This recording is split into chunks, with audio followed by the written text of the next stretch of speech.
Hello, my name is Stephanie Showman. The next series that I'm doing on the Excel skills beyond basics is looking at charts, and you can see on the slide all of the different areas that will be covered, and also data tables, which are pretty useful for finding out what forecasts will be, for example, on a loan or a mortgage, depending on interest rates, things like that. So that's quite useful as well. So hopefully this will help you to do a little bit more in charts and maybe explore data tables. I hope you enjoy. Charts and data tables. So we'll open those up and open up the first one, charts. Charts are pretty straightforward. I'm sure you've done a lot of these things before, at least some of them.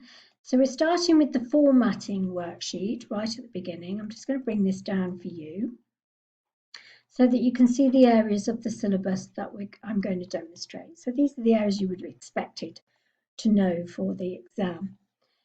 So moving a legend, very straightforward. You can either right click on all of these features and you can format a legend, and that would bring up a side task pane.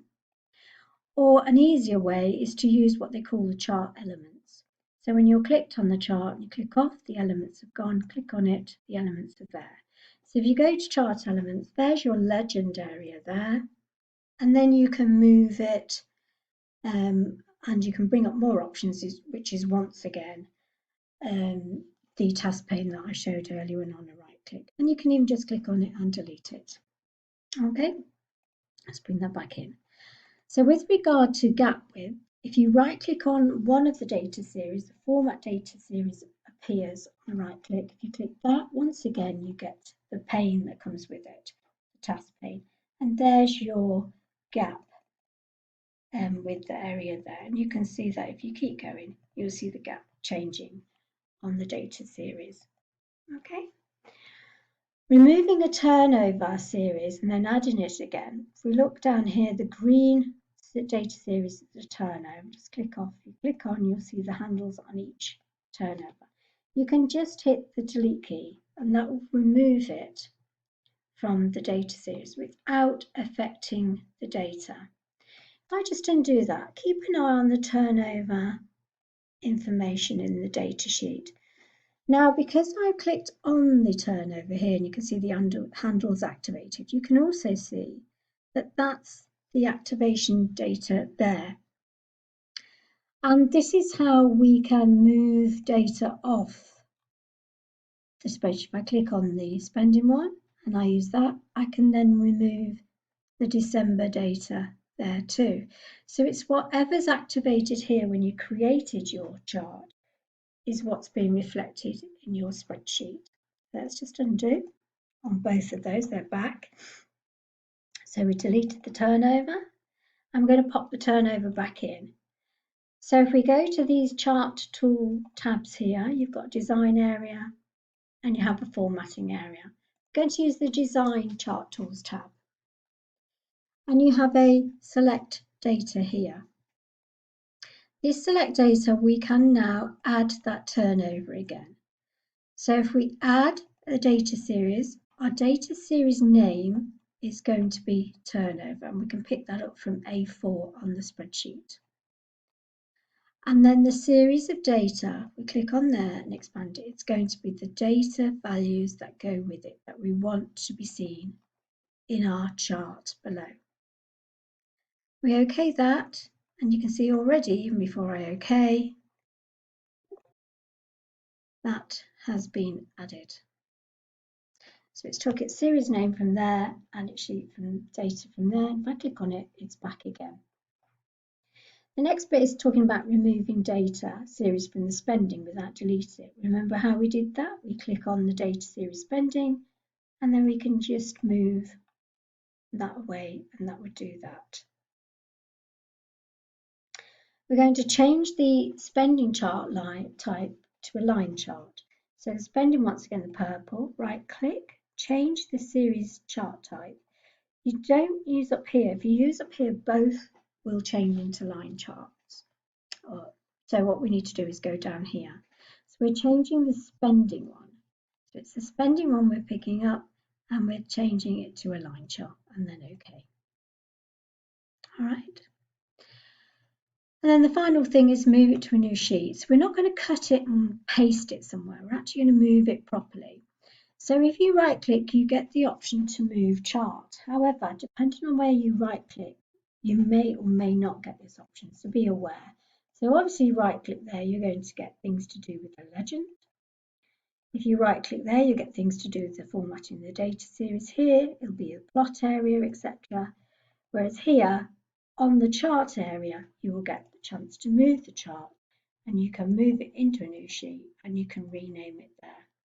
So call it chart 1. There it is on a brand new sheet.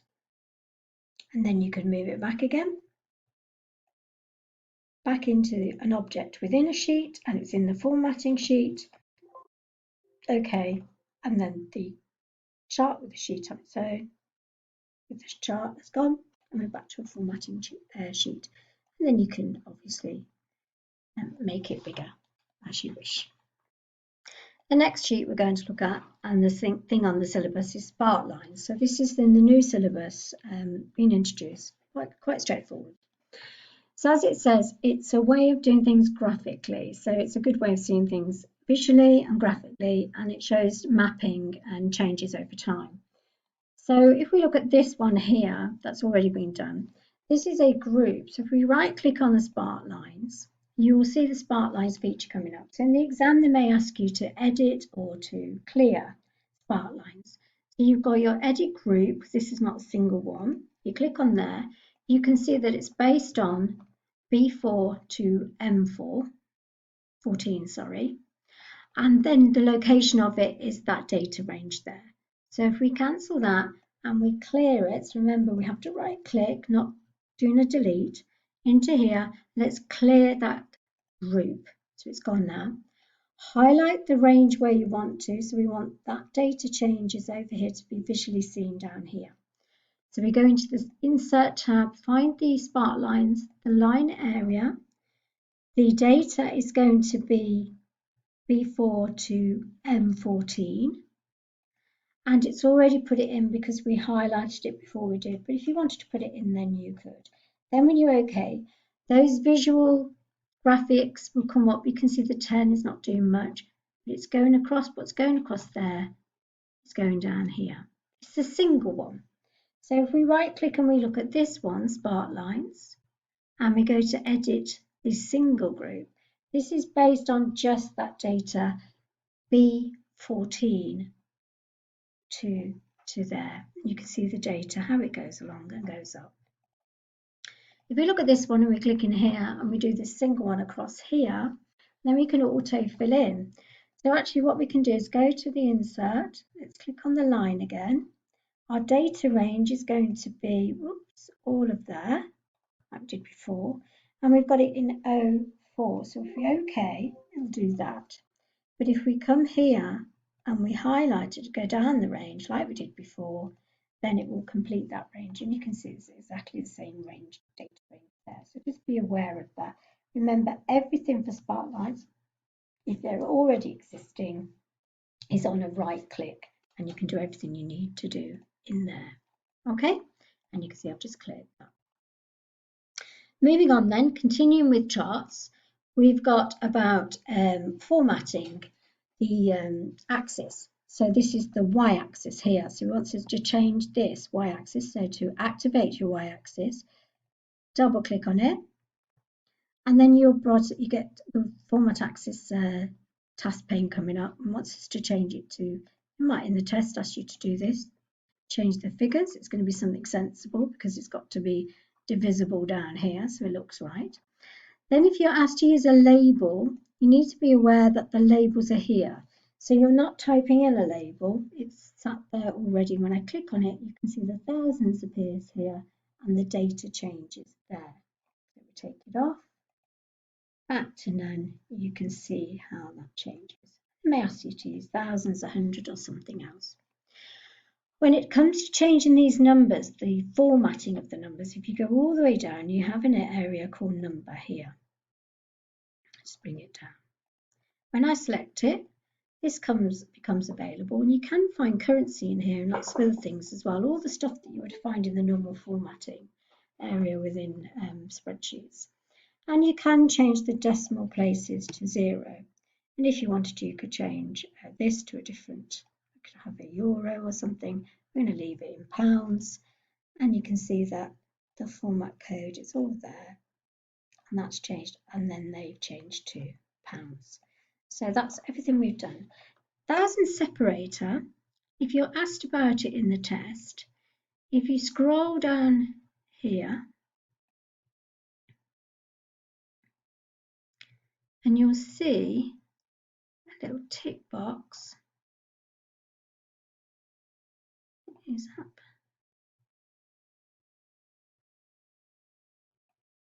If we go back to number, and there it's there. That's your usual, but it has to be there. If you're in currency, you can't see it. But if you're in number, and they ask you to use the thousand separator, because if we've got that on, and we haven't got the thousands label all the way up there to none, you can see the separator there. Let's try and take that off now. Remember, it's got to be a number to be able to see it. Take it off, and it changes to how a graph chart area really should be in the format. But we're just in currency for fun. We've got our 0 decimal places, thousand separator, we know where it is now, and then that's done. All those areas you need to think about in the exam for syllabus. It comes to fill, pretty straightforward. You've got gradient fills, you've got picture fills. And when you do picture, you will get textures automatically. And there's your textures there. Okay, so although I've not really done anything, notice how my fill is applied to the chart area. Undo that. And you can see that if I click on these, that's what now will apply. If we go into our different types of texture, it's only affecting those. So remember, where you are in a chart will make a difference when you change it in the exam. So if you just clicked willy-nilly in here and you go and you're asked to put in a texture, you can see what will happen. Okay, so let's go back to no fill. When we look at the data labels area, you can see that these all have outside end data labels. I click on them like I just did, and you can see the handles on each one, and you can hit the delete key and remove them all.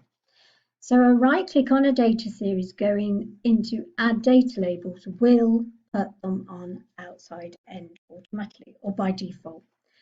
However, if you're asked to do something else, it's a much easier way. Make sure they're all clicked as they are. Go into your chart elements, tick your data labels, and then on the options, you have all of the different options that you'd like to use.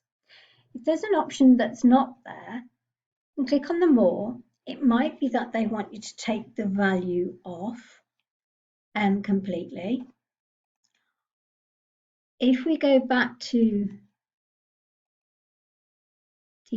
close that down, go back to your elements, data labels, more options. They may want you to put the category name and take the value off. It may be the series name and take those off. So be aware that there might be different ways of them wanting you to display those data labels, but nothing more than that. So nice and easy. You only need to ask to do them. You can do a single right click for an outside end, otherwise use your chart elements. Very simple. Okay, moving on to secondary axis, another thing that's very simple. If you right click on the line chart, make sure you're on it, format data series, you will get that automatically coming up. Then when you click on there and we close this, you can see that it now has a secondary axis. Secondary axis obviously is used if you've got very different data. If you also click on the next one, another part of the data series could be about filling with a picture or an image. So to do that, you know how we did when I said the word filling, that was a clue. Go into the fill and into the picture. You can pick up either a picture from there, but in the exam, you're going to go and get yours from the Z drive. So we're going to browse through. I'm going to browse to my desktop, which is where I left my my files for this, so it's usually nice and quick. I can just get this to come down. There we go. Into the folder. There you go. And pick it up. And then put in a computer picture. So remember, if they ask you to fill with an image or picture, you will find it in the Z drive, and everything comes from the Z drive. So remember, it's a right click and go through the fill option there, and that will fill.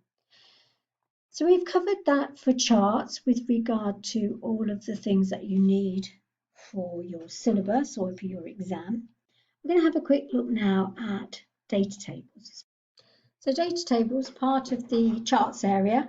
I'm going to open that one up from our lecture materials.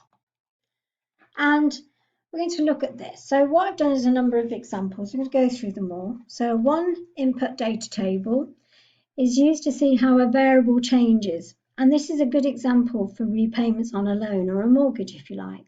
So as interest changes, the amount payable changes automatically. So first thing we're going to do is we're going to change this so that we have a series of it going up at 0.25%. So if we go highlight the data range, go into the fill drop down here and series. As it's got here, the step values are going to be 0.0025 for a quarter, okay. And now that's going up in a 0.25% all the way through. The rule for a data table is you must have a formula or a function in it in order for it to work. And you can see that we do have one in here in the corner. So when you highlight a one input data table, you must highlight everything including that function or formula. And it does mean like you get a blank here, but that's quite normal. So in order to use the feature, we go to Data tab, which as you know has a lot of the features in it, What If Analysis and Data Table. So we want to find out what happens when this interest rate, if you like, changes. What's the amount we have to pay back if that changes on a loan amount of £50,000? So when you see the row input cell and the column input cell, what you've got to think about in the exam and in life is what are we filling in? And we're filling in a column input. So we're going down the column. So I'm going to click in there and I know that I'm looking at interest rates. So that's the one I'll click on, the E4, to show that that's what I'm going to be checking. So it goes in automatically, I OK, and you can see how quickly that happens. And if we look at the 8% here, and I highlight it in yellow, you can see it's exactly the same as that there, so 8%. If we changed, the interest rate changed automatically, so if it went down, you can see how much less we're paying as the interest rate goes down. So it's a really quick way. If you try to undo in the exam, it'll undo my colours, but it won't undo the actual data table. Because if we do Control, remember grave accent key, shortcut key for back end, formula view. Above the tab, tap that key and you can see why you can't undo. And then back into values again. So in the exam, if you don't quite get this right, if you went into the row input instead of the column input area, you just delete that and do it again. Okay, that's all you need to do. If we look at the to table input, this input data table shows that we have, as we did before, we've got the, if we look at the first one, the 1, we did it with the 360 terms. Look at 2, there's our 360 there. We go down to our 8%, there it is, that's the value we got before. But this to input table is a bit more complicated than that, so we're going to be inputting the row and the column.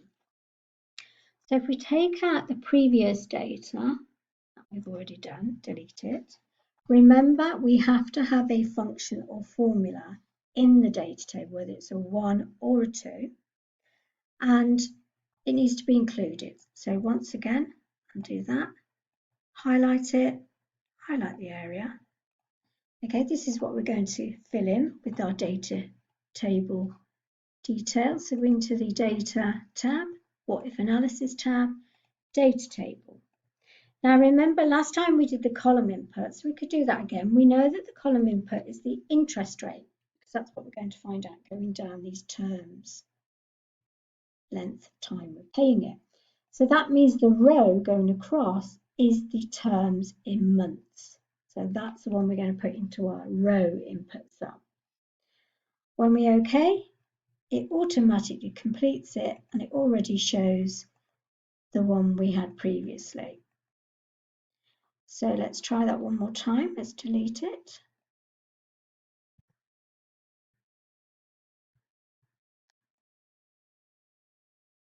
Oops. Escape. Pick it up again. Get locked in a cell. Always use escape. That's done it. So we're highlighting the whole thing, not just the area with the data table info. Remember your data tab, What If Analysis, Data Tables. The row input is going to be the terms, payments, number of payments, and the column input is going to be the going down, the interest rates. And there you go. So there's a couple of extra bits on here just to help to remind you when you're doing revision, and I put them in here and pop that print shot of the dialog box there. The one I want to look at once you've had a little go yourselves with practice, etc., is this one right at the end of the sheet. It's called Try This. This is quite typical of an exam question in that if you see, I know I've highlighted C11 in green, but that won't be happening in the exam. But it's just for demo purposes and for learning. Our formula or function is in there. It's not within the data input sheet. So this one input data table needs to have that there so we can include it. So in order to bring it there, instead of copying and pasting, which doesn't like, we're going to link it. So use an equal sign, click on the cell where the functional formula is, enter it in, and it now appears there. And then what you can do is you go on to do what you would normally do, which is using your data tab in there into your data table. Your one input data table is going to be interest rates, okay, and it works. If you do it without that there, it will not work. Okay, so remember that in the exam, that they may have it outside of the cell range whereby you're using the one input data table feature, and it won't work unless you bring it in, and bring it in using a linking the cell rather than copy and paste. Okay, so that's the data tables